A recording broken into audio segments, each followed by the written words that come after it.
ನಮಸ್ಕಾರ. ಮೊನ್ನೆ ನಮ್ಮ ಆಸ್ಪತ್ರೆಗೆ ಒಬ್ಬರು 60 ವರ್ಷದ ಒಬ್ಬ ವೃದ್ಧ ಮಹಿಳೆ ಬಂದಿದ್ದರು. ಅವರು ಭಾಳ ಆತಂಕದಲ್ಲಿದ್ದರು. ನನಗೆ ತುಂಬ ಕಷ್ಟ ಆಗ್ತಾಯಿದೆ ಸರ್ ಅಂತ ಮಾತಾಡೋಕ್ಕೆ ಒಂಥರ ಮೂಡೇ ಇರಲಿಲ್ಲ.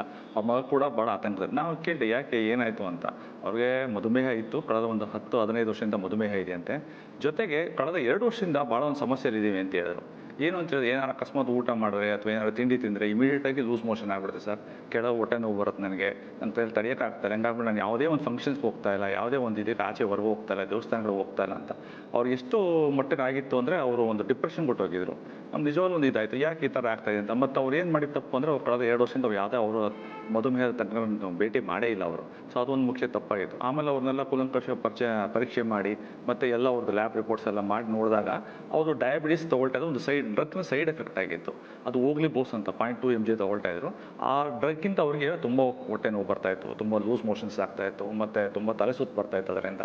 ಸೊ ಹಾಗಾಗಿ ನಾವು ಆ ಟ್ಯಾಬ್ಲೆಟ್ನ ಚೇಂಜ್ ಮಾಡಿದ್ವಿ. ಟ್ಯಾಬ್ಲೆಟ್ ಚೇಂಜ್ ಮಾಡಿ ಮತ್ತೆ ಒಂದು 15 ದಿನ ಬಿಟ್ಟು ಮತ್ತೆ ಬರೋಕ್ಕೆ ಹೇಳಿದ್ವಿ. 15 ದಿನ ಬಿಟ್ಟು ಬಂದಾಗ ತುಂಬ ಖುಷಿಯಾಗಿದ್ದರು ಅವರು. ಇಲ್ಲ ಸರ್ ನಮ್ಗೆ ಕಂಪ್ಲೀಟಾಗಿ ನಿಂತೋಗಿದೆ, ನಾವು ಯಾರೋ completely all right, perfectly all right ಅಂತ ಹೇಳಿದ್ರು.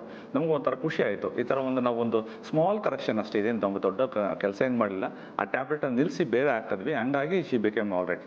ಅಂದರೆ ಎಲ್ಲರಿಗೂ ಆಗುವಂಥದ್ದಲ್ಲ. ಹೋಗ್ಲಿ ಬೋಸ್ ಅಂದರೆ ನಾವು ತೊಗೊಳ್ಳೇಬಾರ್ದು ಅಂತೇನಿಲ್ಲ. ಕೆಲವ್ರಿಗೆ ಸೆಟ್ ಆಗುತ್ತೆ, ಕೆಲವ್ರು ಸೆಟ್ ಆಗಲ್ಲ. ಸೊ ಸಪೋಸ್ 100ಕ್ಕೆ ಒಬ್ಬರಿಗೆ ಇಬ್ಬರಿಗೆ ಈ ಥರ ಆಗ್ಬೋದು. ಇನ್ನು 98 ಜನಕ್ಕೆ ಅದು ತುಂಬ ಒಳ್ಳೆ ಡ್ರಗ್ ಆಗುತ್ತೆ. ಬಟ್ ನಾವು ಅದನ್ನು ಡಿಸೈಡ್ ಮಾಡಬೇಕು. ತೊಗೊಳ್ಬೇಕು, ಪೇಷಂಟ್ಸ್ಗೆ ಕೊಡಬೇಕೋ ಬೇಡವೋ. ತುಂಬ ಗ್ಯಾಸ್ಟ್ರೈಟಿಸ್ ಇದ್ದವ್ರಿಗೆ, ತುಂಬ ಅಥವಾ ಅಲ್ಸರ್ ಇದ್ದವ್ರಿಗೆ ನಾವು ಈ ಡ್ರಗ್ನ ಕೊಡೋ ಹಾಗಿಲ್ಲ.